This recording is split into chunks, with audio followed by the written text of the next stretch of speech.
Hi everybody! Welcome back to our Maple Life Stories. Kamusta po kayo? I hope everybody is safe and doing well.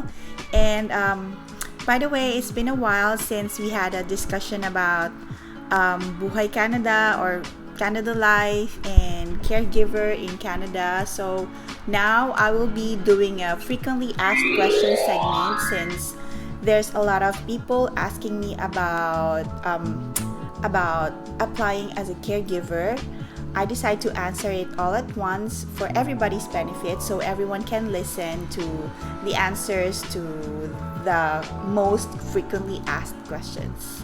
So please join me today as I discuss those questions, and I hope you watch until the end.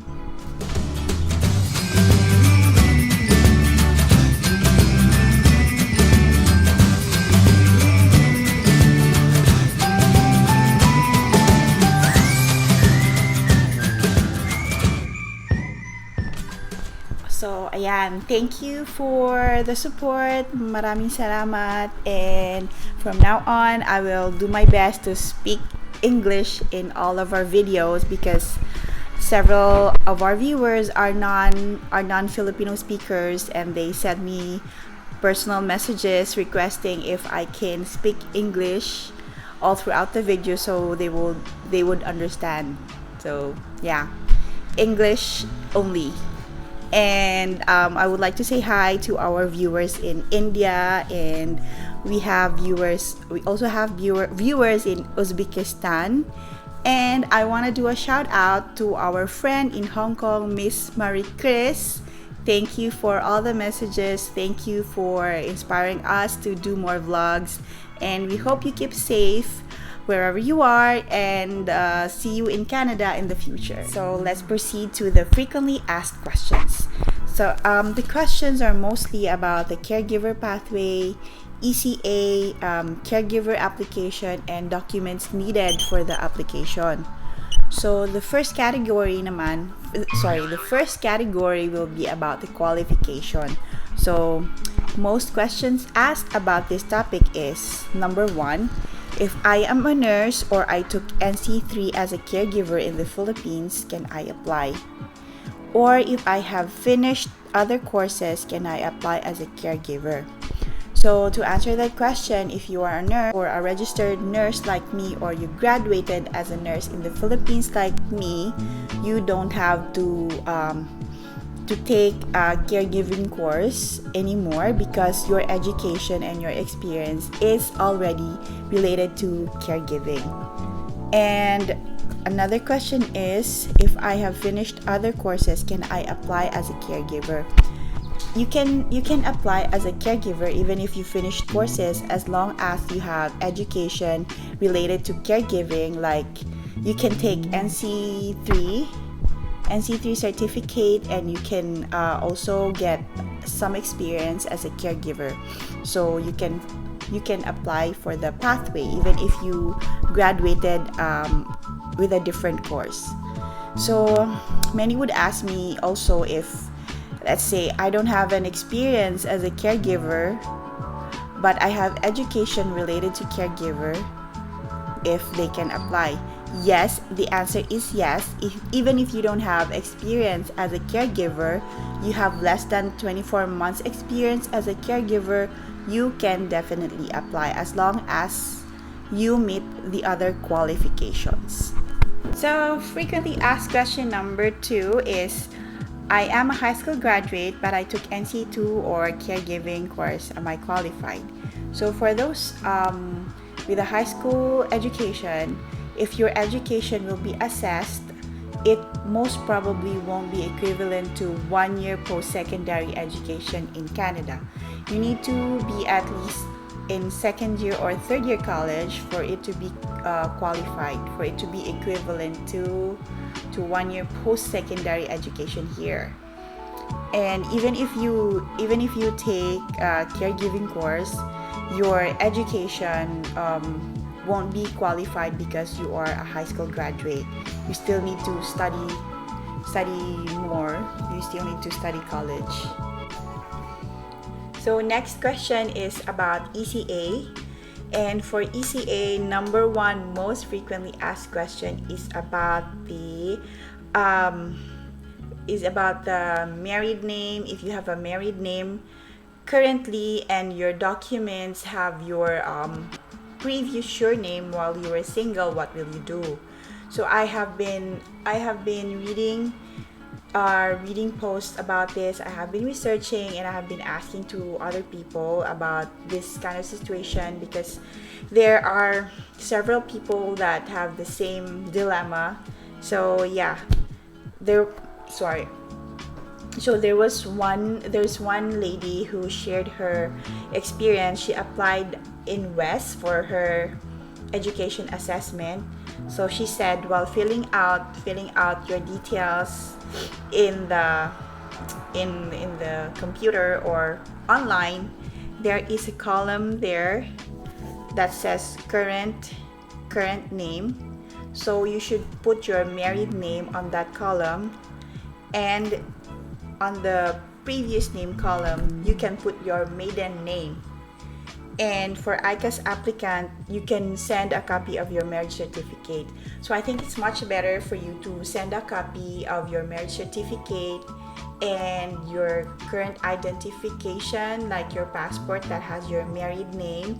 And you can also write a letter telling them that you are married now. That's why your last name is different from the documents that you have in your school. Another question for ECA about the documents. Should I send my documents? Is it okay if I send my documents and not the school? So based from the requirements in all of the education assessment institution, they require students to provide documents, and also they require the school to provide documents for the student as well. So it's the applicant and the school that must send documents to the education assessment institution. So yes. And mostly, by the way, they would only ask you a photocopy of your documents, so you can attach it on your online account. You don't have to send original documents unless they ask you to do so. So that's what I read in their website. So that's it for the ECA questions. Next is about the application. Several people were asking me if what will be more beneficial. Do they secure the ECA and IELTS first, or they find an employer? So to answer this question, I think it depends on you, whatever is beneficial on your situation. So yeah, let's say for example, you process your ECA and IELTS and all other documents first. The advantage of this is that ECA is good for 5 years and IELTS is good for 2 years. You have ample time to find an employer, and when your employer is already there, all your documents are ready. It will be easier for you to apply to pass all your documents. But if you do the other one, if you find an employer first, the benefit of this is you are sure that you already have an employer, you are hired, and the money that you will invest to process the documents will be worth it because you already have an employer. But sometimes processing the ECA and IELTS and other documents takes a while, so you are not sure if your employer can wait for that long to process your papers. Some employers can wait and some employers cannot. So it really depends on your situation. It really depends what you think is more beneficial on your situation. How do I know if the employer in job bank will hire overseas? So for job bank employers, usually they will indicate there in their advertisement if they are willing to hire overseas. Or you can also ask them. You can just apply just like what we did, and just ask them if they are willing to hire hire employee overseas. Some of them changes their minds. At first they don't want to hire employers overseas, but if you convince them, if they think you are the right applicant, even though they don't want to hire overseas, they will hire you. So yeah, there's no harm in asking them if they are willing to hire from overseas or not. But yeah, usually they will indicate that they are hiring overseas or they are not hiring overseas. So how long is the process for application? So I have read in their website the process of the application for caregiver work permit, takes 18 weeks, but due to COVID, it is delayed. Yeah, most of the applications, immigration applications in Canada, is delayed because of the situation. Next frequently asked question is there a big chance that I will be approved by the immigration even if I don't have any experience but I underwent trainings? So for this one, it really depends on the immigration officer handling your case. Even if you have ample trainings and experience, if the immigration officer thinks that you are not qualified for the job, they won't approve your application. So yeah, it really depends on the immigration officer handling your case. And next question, is there